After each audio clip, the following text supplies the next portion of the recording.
Ladies and gentlemen, What you gonna do, brother? oh yeah! Woo! What? What? If you smell what the rock.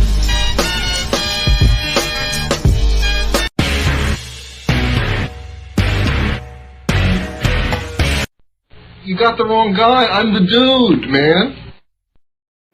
Welcome to another edition of Around the Turnbuckle. My name's the Big Alboski. His name down below is Professor Keith. And over on that side of the screen, boys and girls, is the money maker, the neck breaker, VCW Zone, Urban Legend. How you doing tonight, sir?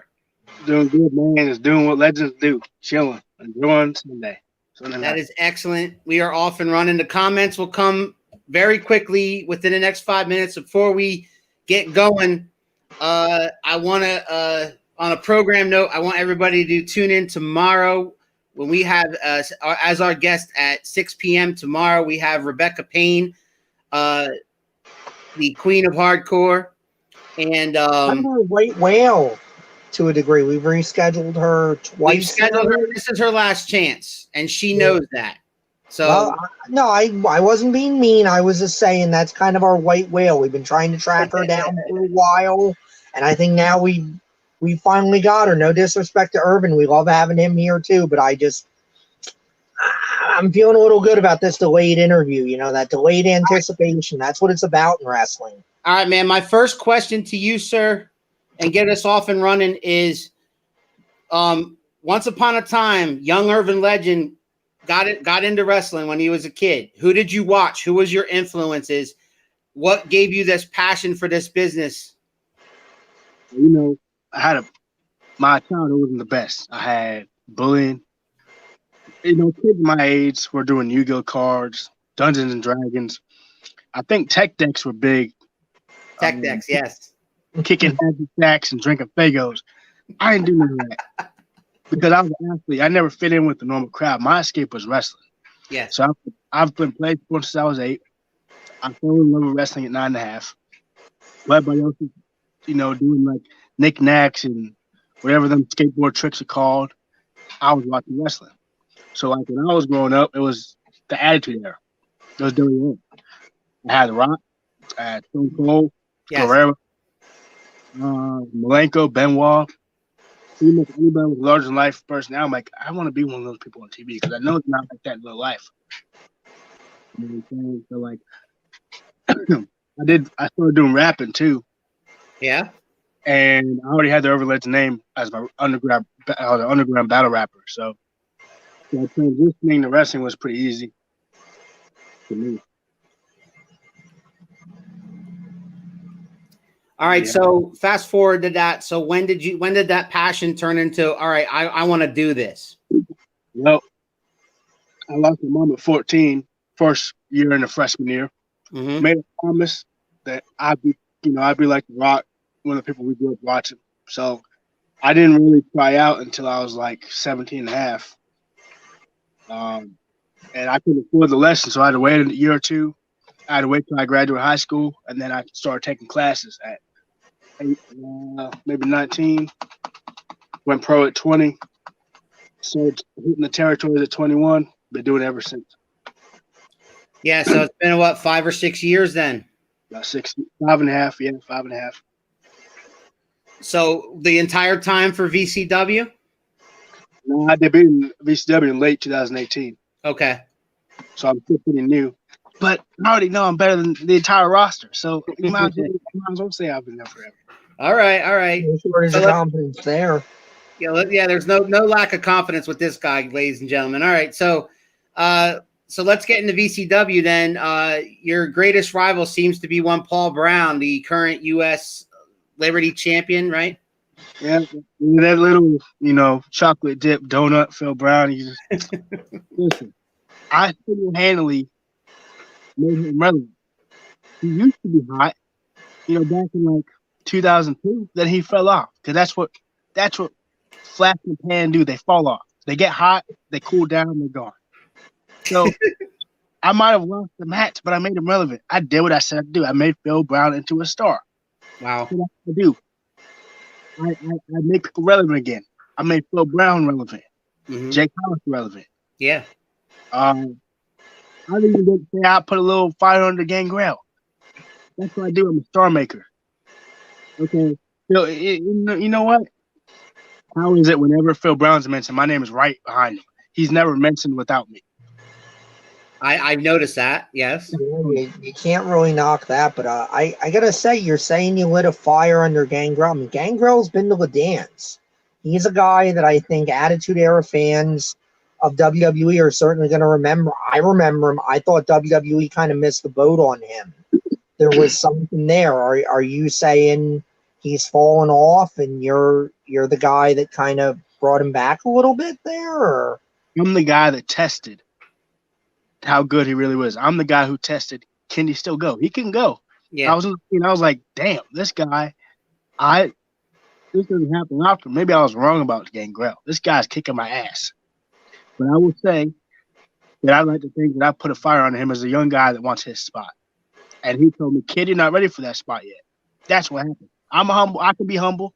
Maybe I wasn't ready for that spot, but I proved to him that I belong in this business. Yeah. So you think maybe you said, I'm not where you are yet, but watch out, I'm coming. I might not be where he is yet, but when I want to, I will be. He found that out. At this time, I'm just letting him have his time. I got all the time in the world. All right. Well, if anybody's watching, you guys have while we're having this conversation with IRVIN, throw us comments. You guys have questions for the man. Any pro wrestlers that are watching, because we do have a lot of that a lot of times. Have any questions for the man? Want to pick his brain a little bit. By all means, I don't know if he'll answer you.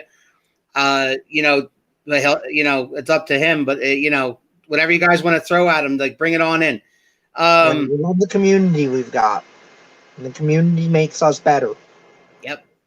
So so you wrestled Gangrel. When did that happen? This is my last match before the pandemic. So I'd say something like last October. Yeah. So about a year ago. Yeah. Yeah, and tell us about, like, you have friends in this business. I mean, you have some big name friends in this business. We were talking pre-show about just some of them. Like, I know you don't want to necessarily name drop, and that's not what I'm trying to do. But I just want the people to know that you are a rising star, and I guarantee you, from what I've seen from your matches and from what I've seen from your confidence, I guarantee this guy's going to be on WWE TV sometime soon in the near future. What are some of the friends that you've made in the business? When you say rising star, I think I'm more of a star that I haven't shined on my own yet. Yep. I think I've already risen. It's time for me to shine. It's time for me to light up the sky. Correct. But who my connections with, playing for the money team all day. Mayweather. Floyd Mayweather. With my mentor, Tyson Kidd and the Hart family. I made that connection through Smith Hart, which is Bret Hart's one of his older brothers that passed away. I believe Smith is his oldest brother, yes. Smith was awesome. He was awesome. I've never heard a bad word about Smith. He's one of those rare guys in the business that I don't mean to cut you off with that. Just for the fans, because I think some of our fans maybe, and it's unfortunate, they don't know about Smith. They don't know how good Smith was, and they don't know that Smith is one of those guys that universally, anybody who talks about Smith Hart, it's nothing but good things. I don't think you can find a person in the business, I certainly haven't myself, found a guy in the business that has one negative word about Smith Hart. No one. If you're truly a fan of the Hart family, you know who Smith Hart is. Yes. He was awesome. We used to talk on the phone for an hour, maybe over an hour, about Stampede, about Canadian drills, about Canadian women. He used to rib me all the time. You come to Canada, I'll get you right. I'll make you do squats, yada, yada, yada. Good dude. Good dude. And, it was funny. I was like, yo, I said, how TJ doing? You should know better. Reach out for yourself. Stop asking me. I was like, he ain't gonna answer me. Called me back the next day. I made him a promise. I'm like, hey man, you're one of my idols, and it's like one day I'm gonna have a chance to like, be in the ring with you or train with you. And he's like, to me, he's like, yeah, for sure, dude. And in my mind, like, he's thinking, yeah, right. And then I took a 12-hour train ride from VA to New York just to do a seminar. I probably had $40 in my pocket for food, and I spent $40 on a cheap motel so I could sleep, and I didn't eat for like 2 days. So after I did that, I showed him I wanted it, and we became close ever since then. And I showed him I had passion. I wanted it, like I just like I told him. So that's what I love about a lot of the guys that we've met have such a passion for this business and it shows. And then the work ethic. Now, not all of them have the work ethic that you might have, but it's refreshing to see the work ethic that you do have, which equals the passion of this business. The guys who make it are the guys that tell the stories that you just told. Yep. The guys that are saying this is more important than food. This is more important than comfort. This is more important than anything I can think of. I'll drive 12 hours just to go to a seminar by somebody who's going to teach me how to do this. Well, I rode on a train. I didn't drive. Yeah. Well, and rode on a train still. You were willing to do that just to go. If you only learned one thing out of that whole seminar that you didn't know before, you were willing to do it. Those are the guys that make it. My gimmick might be as conceited as they come, but it don't change the fact that I really had to dig myself from the trenches and whatever I had to do. And it's like, I didn't even have no money to eat. I didn't bitch, didn't complain. I texted him after the fact. I'm like, hey man, he's like, did you get home safe? I said, yeah, it's another 12-hour train ride back. You right. took Yeah. train? He's like, did you eat? I'm like, dude, I haven't eaten since the morning I left to go to New York. He's like, I would have gave you some money. I was like, nah, man, that's your money. You earned your money. He's like, dude. He's like, nah, man, I don't like asking for money. But it's you, not my. We know how to do it. I ain't no different than nobody else. I had to skip around like everybody else. I don't ask nobody for shit because I know I'm a grown man. I can take care of myself. But you earned respect that time. Big time respect. A lot. Yeah. So talk about you also are a motivational speaker. How'd you get into that? How'd you start doing that? One day I woke up and I've seen all these kids getting killed, shot. I mean, when I was a teenager, man, my homie got plugged for a pair of J's. Mm-hmm.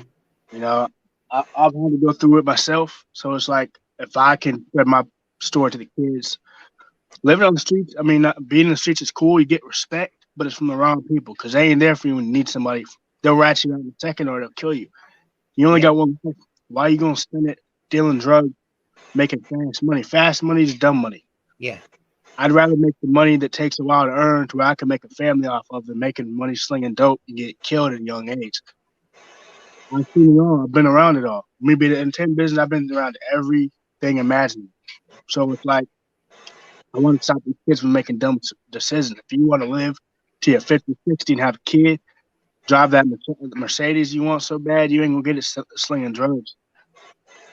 Telling the people you know nothing about. Yeah. Some of my messages, touch some don't listen. If they want to change their life, that's on them. I can only tell them what I know because I brought myself from nothing. I literally became a young African kid in my community that I brought every day of my life to a pro wrestler that's well known all over the world. I did that by busting my ass, not hanging around the wrong people, and being focused. They can do the same thing.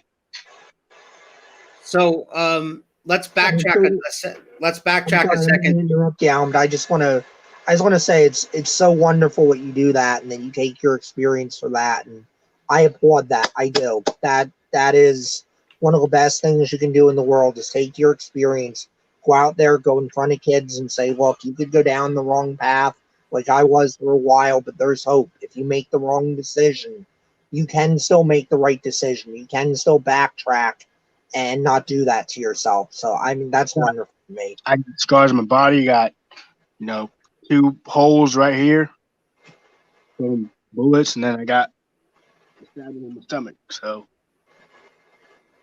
don't make that mistake I did. You almost That's yeah, but it's very honorable that you use your experience and try to teach these kids, get them down the right path. That's very honorable.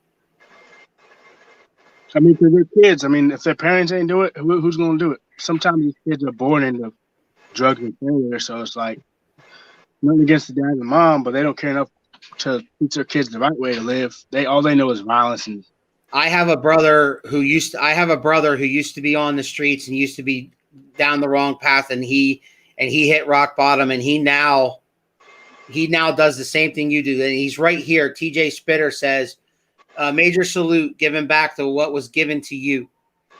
He does the same thing. He's been through a lot, and he uses his experience to teach young minds and steer them on the right path. And so he's saluting you. Appreciate it, homie. Appreciate it. I'm just doing, I'm not doing this for credibility. I'm just doing this because I legit want to make some sort of art. Yes.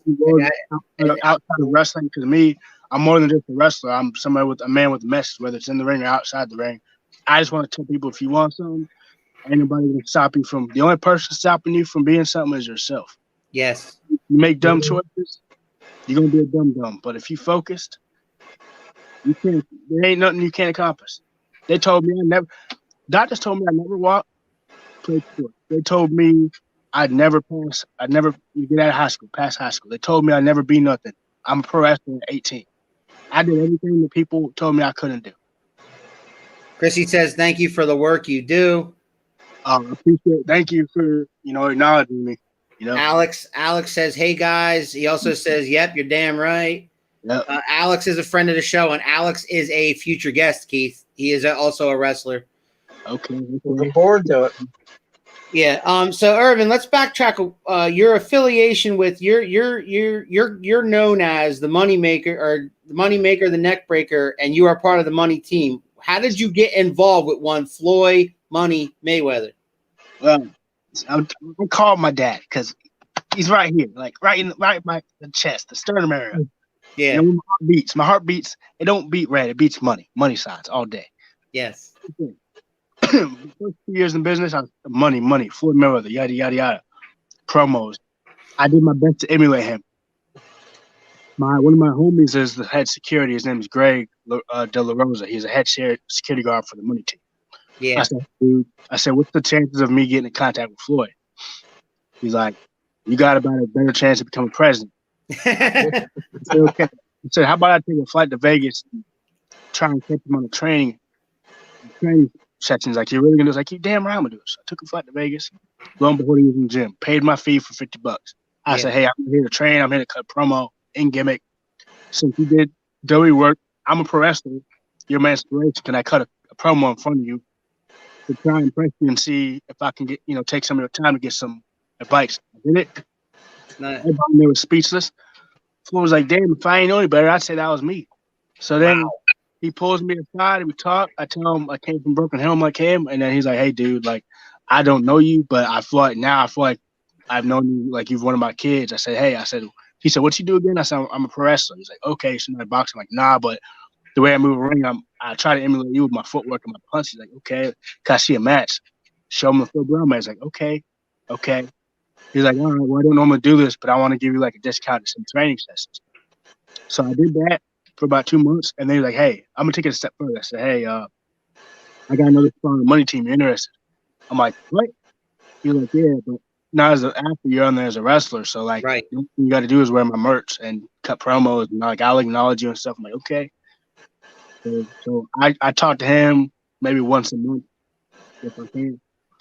He checks in, FaceTime, call, whatever. I talked to him in the beginning of the month, so I probably won't hear again for like maybe Thanksgiving or something. Right. But I talked to the Kim weekly though, but Floyd directly talked to him once a month. That is sweet. That is so sweet that you have his back, that he has your back and you have his. And I mean, what a great, what a great coupling that turned out to be for you. And and this Moneymaker, Neck Breaker, IRVIN Legend, man, has turned into, basically like the son of Floyd Mayweather in the wrestling ring. That's what I'm going for. That's why I adopted the Moneymaker Neck Breaker. I have my own theme. It's called Making Money. Yes. Flashy suits, headbands. You know, if I can throw a little something, I might do like a car entrance eventually at ECW. If we can talk, Yes. Yes. we can talk to the commission and get the building to be closed off. I'm gonna do me a little car entrance. That's what I want to do for last minute city match because my friend owns a Ferrari business. I was gonna rent a Ferrari for like 5 minutes, but Damn. yeah, the commission gave me a hard time, you know, fixing the chair. I wasn't able to do it, but I got some big shit planned for next year. The money maker neck breaker is a lifestyle. You know, I make money, I break necks. Don't think twice about it. That is sweet. That is sweet. Keith, you've been quiet down there. You got a question for the man? I mean, I love what I'm hearing. You know, here's a guy that he knows what he wants. He knows what he wants to do. He knows that he's getting opportunities that people don't normally get. And he's saying, hey, I'm going to take these opportunities and I'm going to make the most of them. And I mean, that's tremendous. That's tremendous. And that tells me that, you know, you're a guy that's saying, I want more and I'm going to go work for it. And I'm going to go work to get it. And I got nothing but respect for that. And another thing that is the best pound for pound athlete in the world. Everybody's like, why you cut? Listen, I'm 5'9", 200 pounds. I call myself the best pound for pound athlete in the world because can't nobody make an adjustment like me. I'm at 5 a.m. working, running, lifting weight. When I'm in the ring, I can beat up someone who's 300 pounds, who's 150 pounds. Right. Weight and height don't matter to me because I'm diverse. I can go with anybody at any time. So when somebody asks me, why are you the best pound for pound athlete in the world? Because there's no limit on what I can do to anybody. Whether it's Phil Brown and Colby Carino, I'm always ready. But they're not ready for me, but I'm ready for them. So while they're, you know, on YouTube, you know, eating their Cheetos and their chili dip and eating their Twinkies, I'm running laps in the weight room, fasting for the fight, for the match. That's what I do. That's what champions do. Chrissy says, I'll just stick with the money maker. Irvin can keep the neck breaker part. Fair enough. Fair enough. I mean, you bring that up too, and I mean, Phil Brown's a perfect example. Here's a guy that's bigger than you are, that people would look at first glance and go, well, Irvin ain't got a chance against this guy. This guy is going to eat him up, spit him out. And I've watched you and Phil Brown, and there are times where I feel like Phil Brown is completely not in control.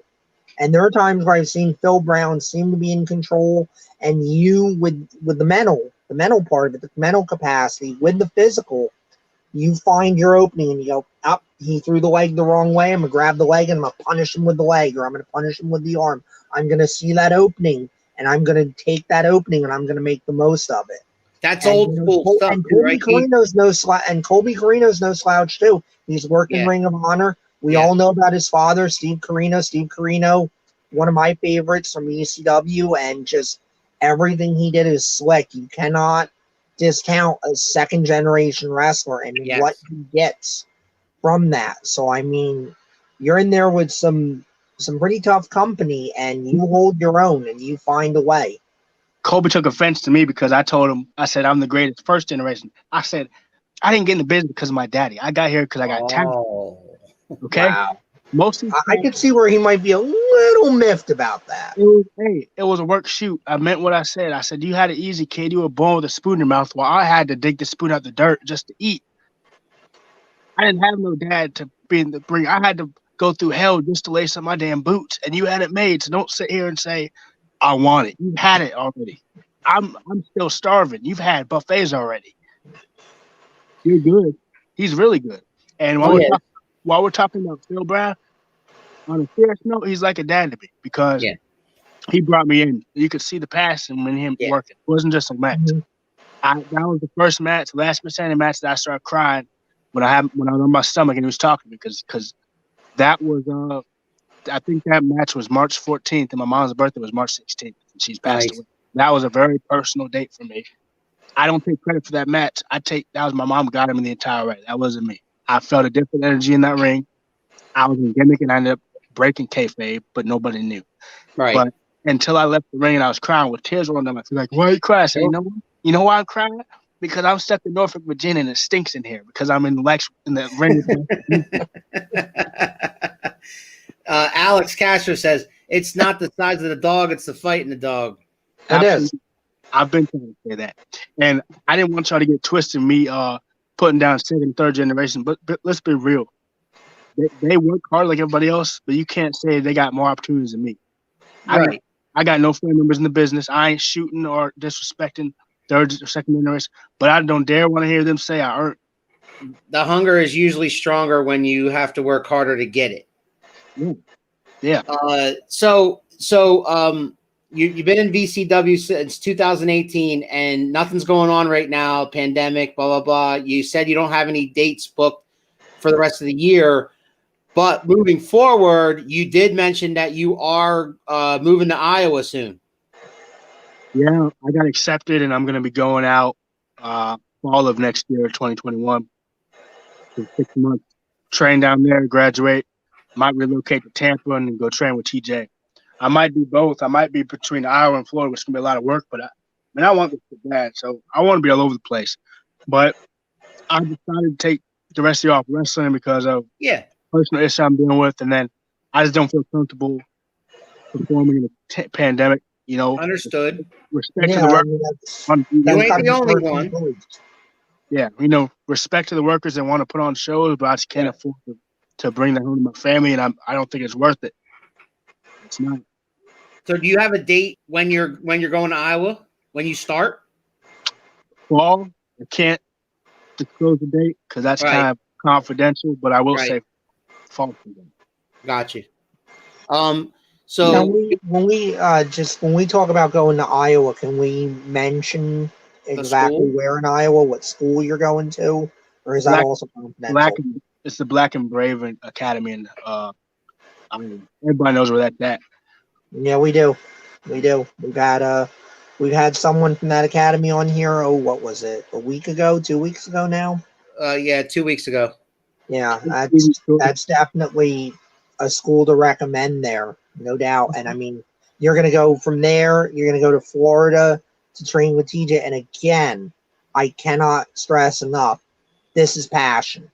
Somebody is saying, I want to go from one elite school to go down halfway across the country, Midwest to the bottom of the East Coast, and I just want to learn. I'm not going to make money. I'm not going down there to get a booking. I'm going down there just because I want to learn and I want to get that much better. That is passion. That is what it takes. I can't call myself the best pound-for-pound athlete if I'm not trained by the best. So absolutely. I'm still gonna be going to Vegas, training my homeboy Floyd. I'm gonna train. Hi, Luann. I got some business. I got some clubs and some business and some honeys down there. I got drinking I gotta do. But here it comes, man. Here he comes. Look out, Florida. I got some big plans for 2020. 2020 was a pain in the ass, but and it was nice taking a year off. It spend time with family, get my stuff together. Unfortunately, the 2 losses I suffered a month and a half ago, but I'm content with not making, man. I'm putting a good 6 months in my body. I put on about 50 pounds of muscle, so I'm straight. Makes you stronger, man. You're just. I love that the fact that you're not one of these guys telling me that you belong in WWE tomorrow. That you're actually going to go to up to Iowa and you're going to learn more and get that much better, so that when you do show up, they'd be foolish not to, I want the credentials under my name. I want my resume beefed up. I just don't want to go to AEW with no credentials or credibility. I want to look, this guy is legit. Look where he trained. That's what I want. I don't mind I've never minded putting in the work. I mean, 12-hour bus ride, worst bus ride in fucking history. But I did it because I wanted to learn from my friend, and it was worth it. It was worth not eating. It was worth having stomach pains. It was worth having a nosebleed and headaches on the way there. Yeah. I ain't gonna change it for nothing. Commendable. All right. So right now, halfway through, we usually do a segment that's real popular with our audience. I hope you don't mind, because some guys like it, some guys don't. But we do a segment where we ask you a simple question, and that simple question is,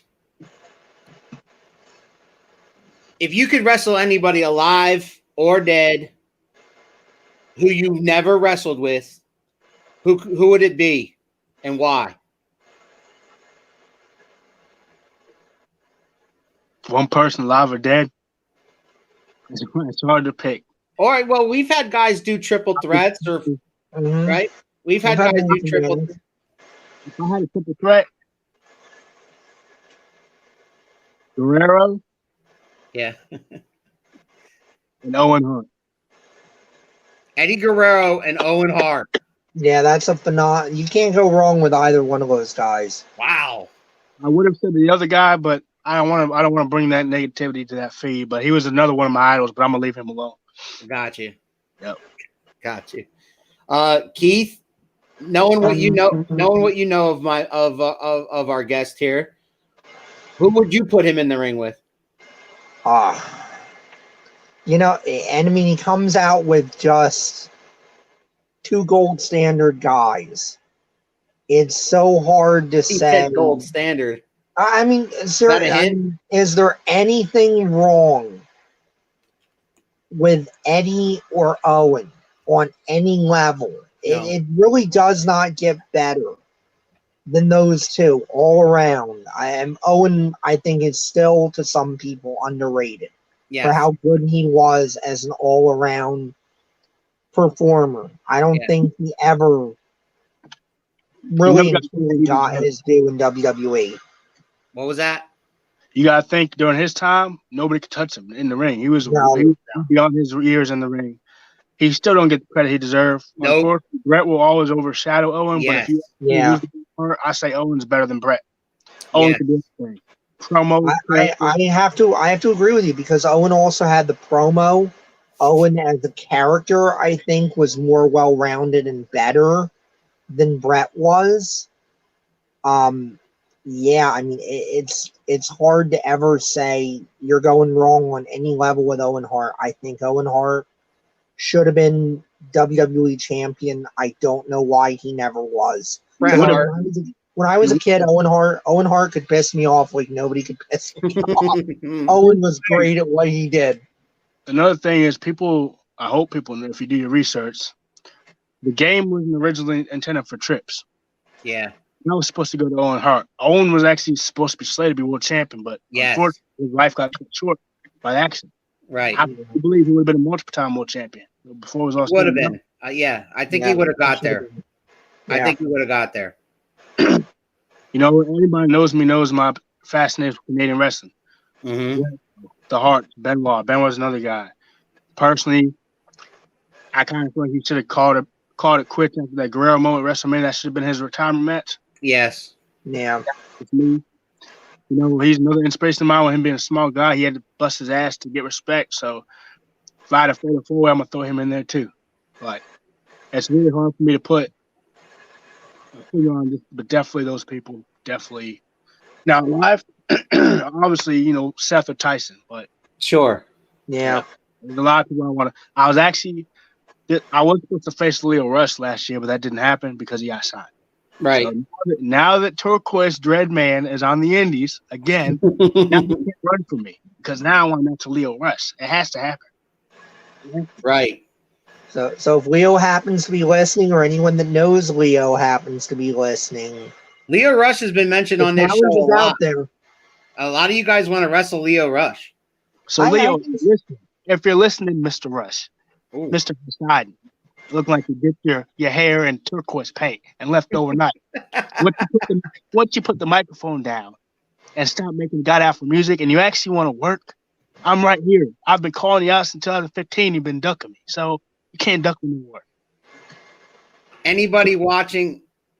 Anybody, please book IRVIN Legend versus Leo Rush. I'm begging. And anybody watching has another dream match opponent for my man. Throw it out. We'll see what he thinks of your answer. Keith gave his answer. IRVIN gave his answer, both dead and living.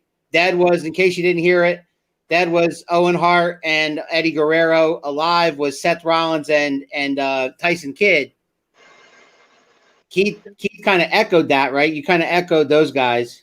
I did. I mean, they're great guys to go in there with. I would. I'm trying to rack my brain for somebody I could think of. Knowing what I know, to go. It almost feels like he's quoting the Penthouse and almost anybody I could say, not necessarily the Outhouse, but it's not gonna quite be as good. Other than maybe, he's talking about Seth, he's talking about Owen. Yeah. Somebody that I know is really up there on the mountain, I think, at this point, as an all-around he-can-go performer. Yeah. Maybe he should be one of the matches Randy Orton has before Randy hangs it up. I think they could have a great match. The psychology is there, the work is there. I think that would be something. I think that would be something people might not on paper say, hey, this is going to be amazing, but I think once the people see it, it's going to be something. It would You be stole my answer. I'm glad you said that. I'm sorry. That's another. I really had to rack my brain. I really did. That's another person that inspired me, Randy Orton. I'm glad you said Randy Orton. I can't believe that slipped my mind. Definitely Randy Orton. We're talking AEW. I've been calling out Cody for 4 months. Mr. TNT champion, Mr. Open Challenge man. I've been challenging you. I don't know what's going on, Cody. You ain't answered my emails, not my tweets. I mean, did you leave? Did that black hair dye you put in your hair block your brain? Like, are you comprehending what I'm telling you? Cody Rhodes, please, just pick your manhood up. Pick your manhood up from your purse in Georgia and face me, because I've been calling you out for almost a year. But you're giving opportunity to people I've never heard of. But I've been here since day one. Warhorse. I'm not hard. Warhorse is legit. But the other guys, I know. I'm not hard to find. You have my email. You have my number, Cody. So you talking about AEW, Cody, and Jericho. Jericho, yes. There's somebody for every question I want to face. My answer to the question who I would put you with would be Randy Orton, but we already talked about him. He sounds a lot like Shango now. Well, I'll disagree with you, Chrissy, on the aspect of Shango never called out Cody Rhodes, but we have had really did not. a guy named BJ Walker call out Cody Rhodes right here on this show. BJ Walker. BJ Walker. BJ. Okay. You know him? I know BJ. You know BJ Walker. I know BJ Walker. Respect for calling out Mr. Cody Rhodes, since he doesn't like to answer us people. So it's okay. I'm glad there's somebody else out there that had the balls to do it. No, he did. Yeah. He did it on this show. He did it on Twitter. He did it on Facebook. He sent it straight to Cody Rhodes, all his accounts. He emailed Cody Rhodes with a video, with a promo that he shot directly at Cody Rhodes. Yeah. Just like, I don't know. I mean, it does become a little controversial that Cody said open challenge, and yet we've had two people on this show now that are saying, hey, I wanted to answer the challenge, and Cody never got back to me. So, I mean. You know what? He's doing so much ducking, he needs to be the world champion of limbo. I'm sick and tired of these guys ducking my challenges. Yeah.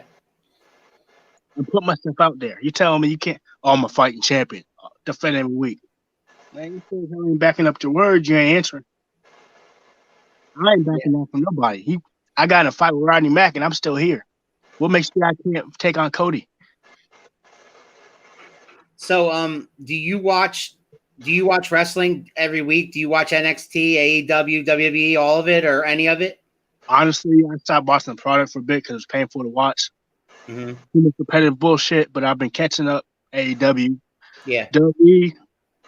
Maybe if I think it's gonna be good, for the most part, they don't really do anything that's impressed me. I mean, the only thing that's intriguing is the Mysterio storyline with Rollins, with Seth, and the Fiend and the Bliss angle. That's cool, but the rest I like that too.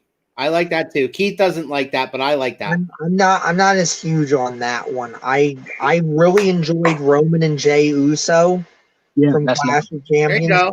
I enjoy a lot of what's going on with Roman right now. I think with he's Heyman kind of found his groove where it's no longer about shoving him down people's throat. It's no longer about making him play something that's unnatural to him. He's just the man. Yeah, it's playing on the legacy. It's playing on what he's clearly good at. You put him with Paul Heyman. I'm never going to say you can put somebody with Paul Heyman and it's not going to work. I'm a big fan of everything Paul Heyman does and brings to the table.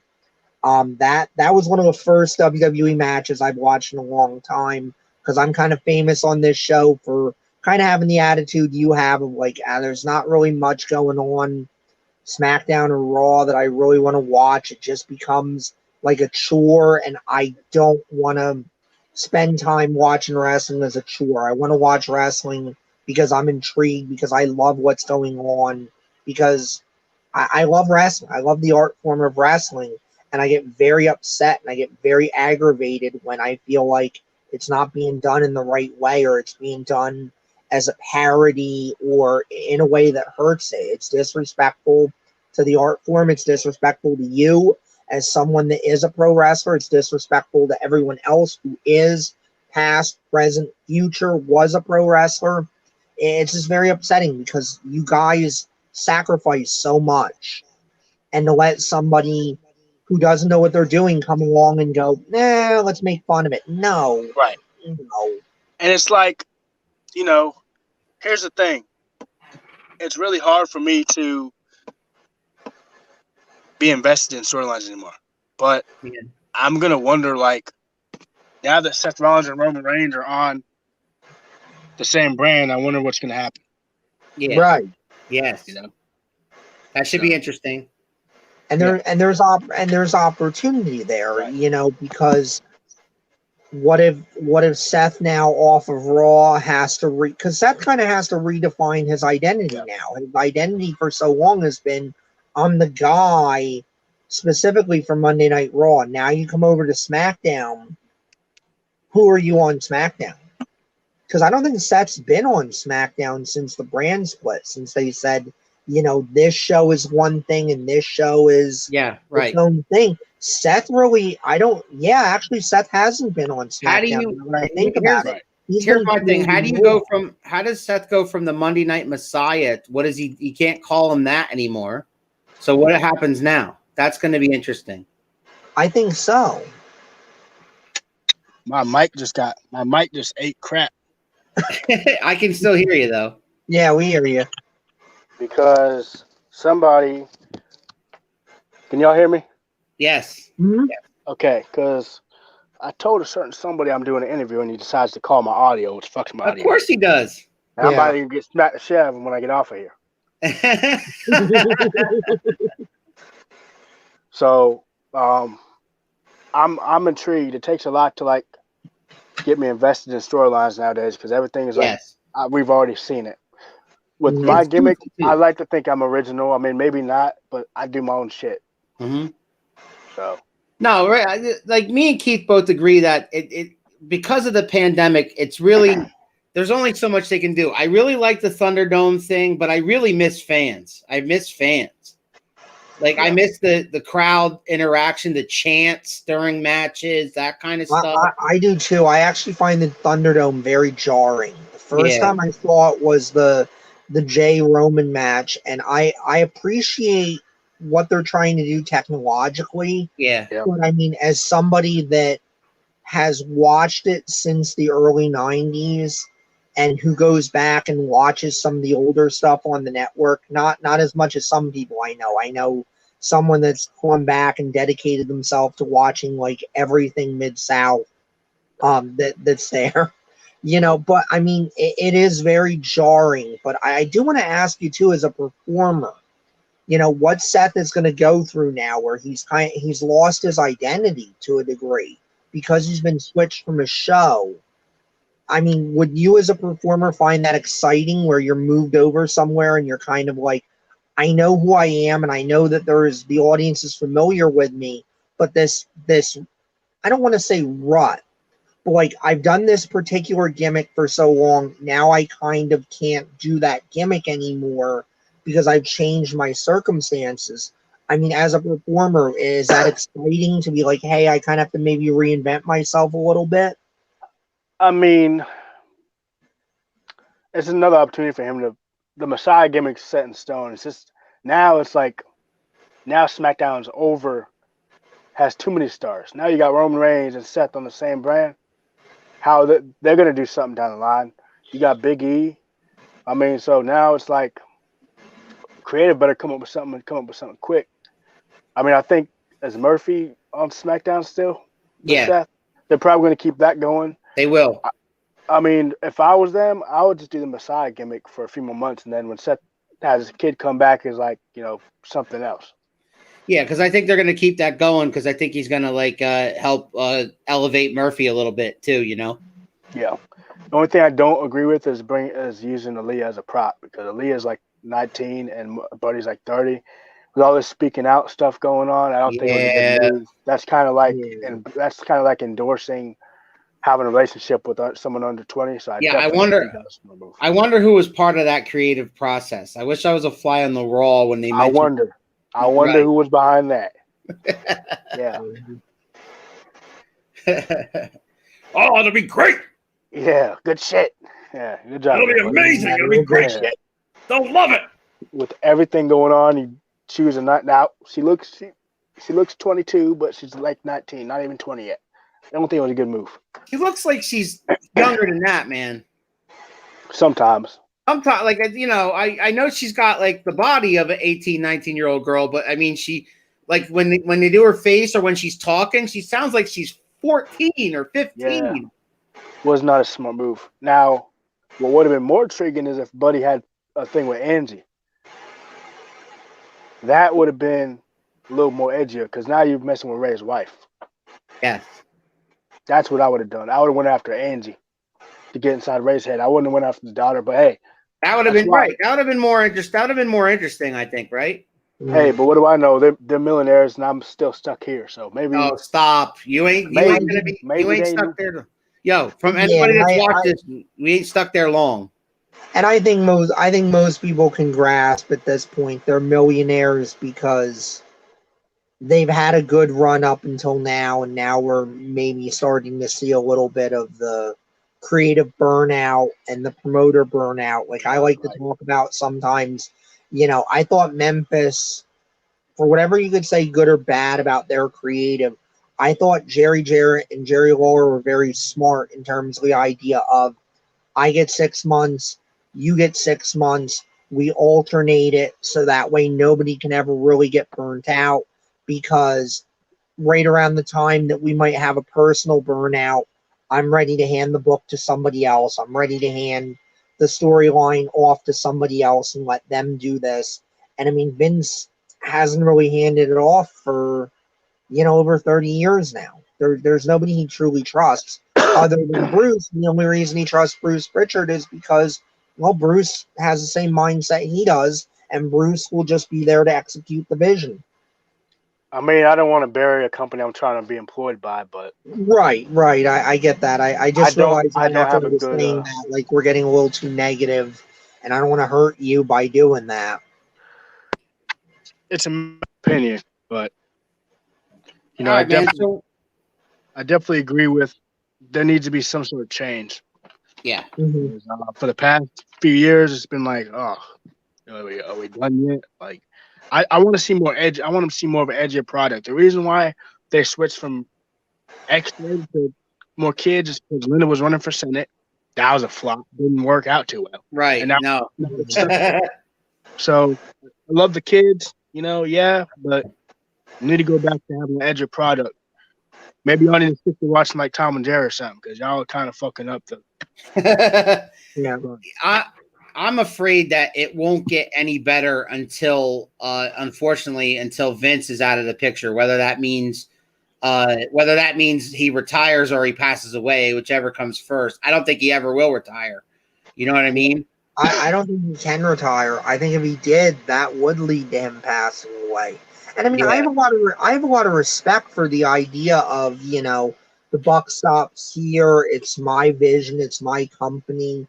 All that. I have tremendous respect for that. I mean, my only issue at this point is I think he's hit a place where he's got to start reaching out to different ideas, and maybe he's got to stop being so anti where people talk about, he'll look at ideas and he'll go, oh, that's wrestling. I don't want wrestling, here. I mean, he's always been a guy that's done it kind of against the grain, where the usual idea is find a heel, find a strong heel, and then you bring in your baby faces and you tease and you get to that area where you get the big baby face triumph. And he's been more the other way, where it's like have that strong superhero baby face and find the monstrous villains to feed to that baby face to make your money. It's just he needs to kind of get with the program. This is a completely new era. I mean, what the fuck are they doing with Braun Strowman? He's about as monster as you can get. Why are they not utilizing him to make him look like they should have been booking him like Sid Vicious? Like we all make a fool out of this man. And dude's like he's about the closest thing to Kevin Nash as you got. Well, a little more athletic. But. Yeah. And I think he's got a little more athleticism than Nash did. Although Nash had that gift of gab. So I mean you can't dispute that gift of gab and how much that matters. Gift of gab is important. That's why I focus on my promos more than my in-ring work. Mm-hmm. I think you're equally good at both, in my opinion, and I'm not blowing smoke. I appreciate that. But to me, promos are what sell angles, not what you do in the ring. Sell everything. The ring is just spoke on the wheel. You gotta be able to talk. If you can't talk, you better get somebody that can talk for you, or you better be damn good in the ring, because you need to sell a product in all aspects. Your promo work, your in-ring, that's what sell. That's what makes people believe. If you just go out there, like the last thing said with me and Phil, that was a year-long built-up rivalry. I stole his belt. He was at Sunday dinner eating that chicken and corn fritters. I took his shit. I said, I want your championship. This is mine now. I took his stuff. I saw the highlight where you hit Phil Brown in the face with a roll of quarters, man. And you know what? I did him a favor because I dragged him back down to reality. And on top of that, I paid for about 6 people's HRT buses that night to come see me. So I did a little thing for everybody.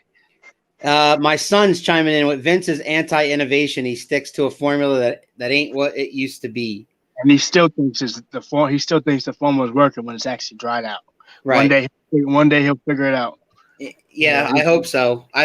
Because I hope that sometime soon, if not this year, then maybe early 2021, maybe by the Royal Rumble, we might actually have at least some actual fans at these events, man. Because that's what I miss the most. We're going to see after November hits, see what happens. Corona. This thing has really kind of rocked. 2020 has been just this incredibly terrible year. So I don't think there's anybody that can say anywhere in any walk of life on the record, man, I really love 2020. 2020 has been so good to me. I think it's been terrible to all of us. To some degree or another, it's been terrible to everybody. So, Irvin, before we wrap this up, are you a sports fan of other sports? Sure am. And who are your favorite teams? Football, I'm a Ravens fan, of course. Did you say Baltimore Ravens? That's my team. There we go. That's his team. Good. Basketball. Yeah. Basketball would be the Lakers, and then hockey would be the Toronto Maple Leafs. I love that you love hockey because I'm a hockey fan. Yep. I'm a Flyers fan. I don't care about baseball too much, but if I were to turn on baseball, I'd say the Houston Astros. And they look like they're going to win it again this year.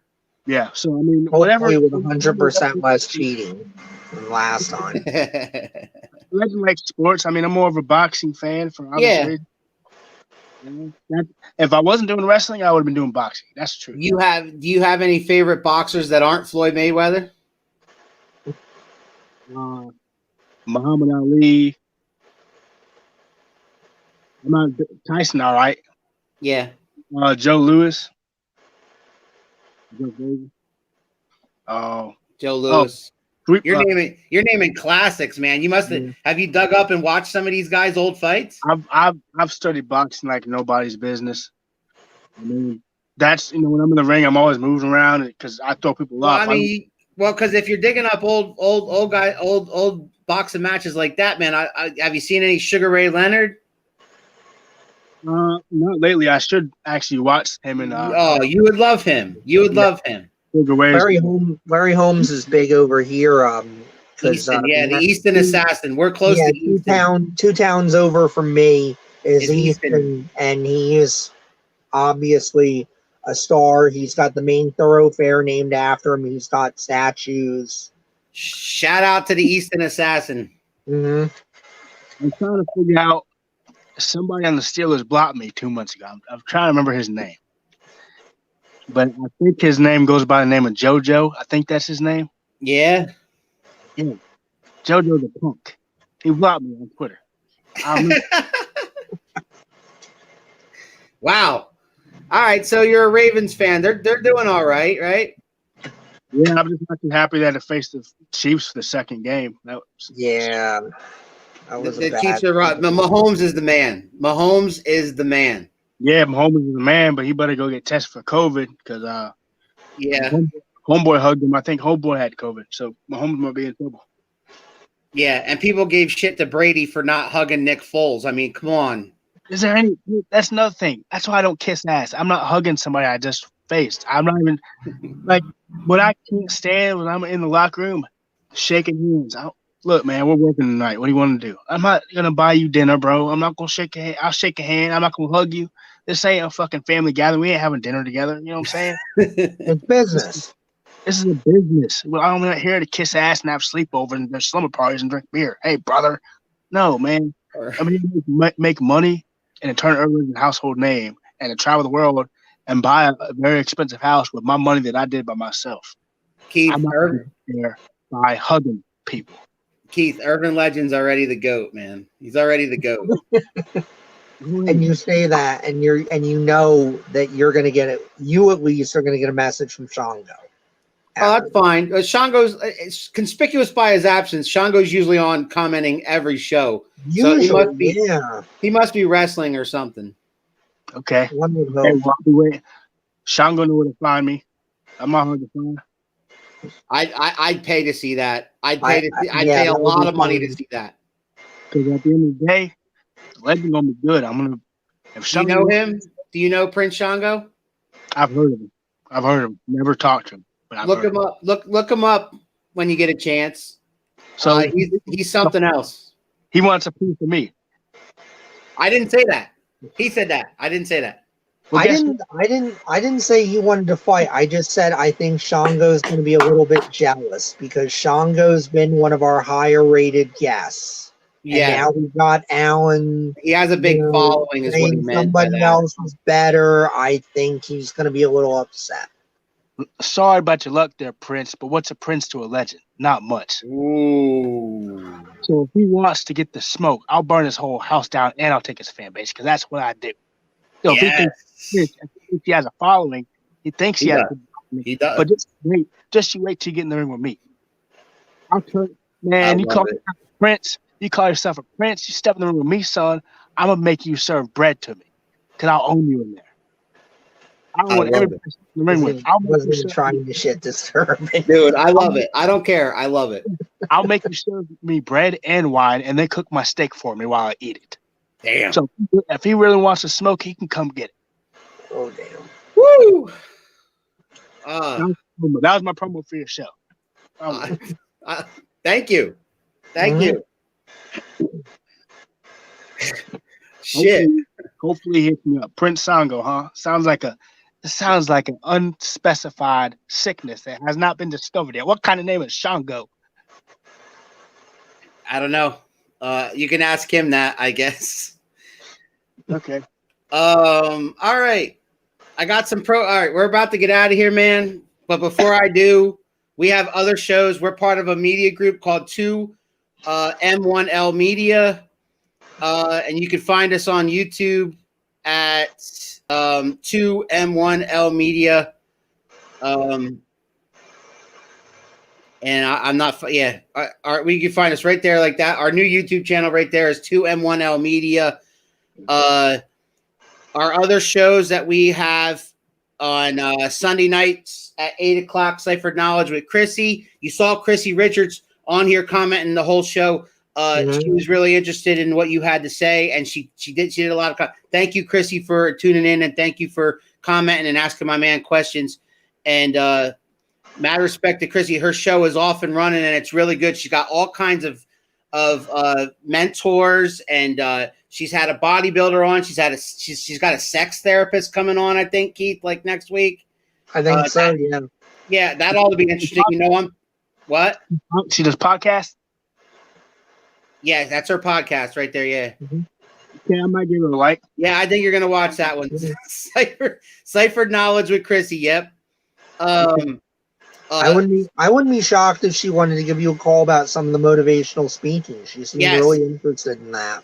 Yes. Make it happen. Another show we have is Spitting with Spitter, which is Wednesdays at a new time, Keith, 8 p.m. He's on Spitting with Spitter with our boy TJ Spitter, who is a local rap artist who interviews everybody from former mafia enforcers to local rap artists to winners of Hell's Kitchen. I mean, he's off and running with his podcast. Spitting with Spitter is Wednesdays at 8. If you want to get in touch with my man, look at the scroll down there. His Instagram is official IRVIN Legend. His Facebook is IRVIN Legend. His Twitter is Moneyman Legend. If you want to get a hold of my man, if you want to check out his stuff, you want to see his matches, go on the YouTube, man. He's got plenty of matches on there to choose from. I recommend the Phil Brown Last Man Standing match from 2019 for the United States title. It was epic, and he says it was his favorite match, right? Yep, my career so far.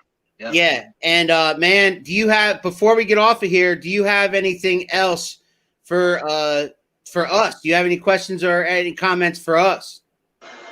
Well, I just want to tell y'all first, thank y'all for having me on. Stay as safe and healthy as you can during this, shitty time. Yeah. Keep reaching for the stars. Somebody's always watching. That's why you never got to slip up. Always got to be on the toes. That's always. Big Pat. He's an old friend. He's an old friend of mine. That's his first time ever commenting on this show because I called him out and said, "You watch my show? I've never seen your ass on my show." And there he is. He shows up tonight, right? Okay.